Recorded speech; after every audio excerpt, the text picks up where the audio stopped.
আজ এক নিজস্ব অভিজ্ঞতার কথা বলি তোমাদেরকে। আমাদের পাশের বাড়িতে এক কাকিমা তার ছেলের জন্য অনেকদিন ধরেই মেয়ে খুঁজছে। তো আজকে সকালবেলা যখন আমি পড়াতে যাচ্ছি, তো ওনারই বাড়ির গেটের সামনে তিনটে কাকিমা বসে রয়েছে। ন্যাচারালি যা হয়, কাকিমাদের কাজবাজ তো তো বসে রয়েছে।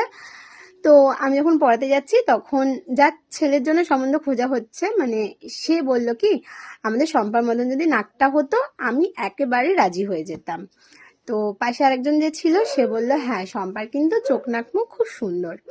তো আমি একটু আর কি করে বললাম যে, আর শম্পার মতন যদি গায়ের রংটা হতো তাহলে একবারেই হ্যাঁ করে দিতে। তো তখন আরেকজন বলছে, একটা মাত্র ছেলে, তো একটা মাত্র বউ আসবে, গায়ের রংটা তো একটু দেখবেই।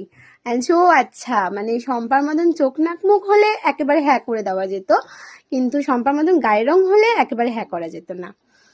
আর তো এটা বললাম, তারপর আবার এরকম আমি বলে আসলাম, তাহলে ভাবো আমার শাশুড়ি কত ভালো মানুষ, যে আমার মতন গায়ের রং পেয়েছে, তারও তো একটাই মাত্র ছেলে, একটা মাত্র বৌমা আমি, তো আমাকে দেখো মাথায় করে রেখেছে। আর তোমরা ভাবছো যে একটা মাত্র ছেলে, সেও তো একদম রূপসী আনতে হবে।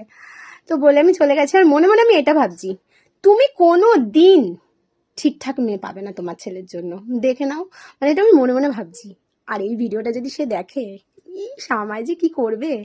যাই হোক, তো এটাই একটা বলবো কি, মানুষের এরকমই হয় যে গায়ের রংটা ফ্যাক্টর করে।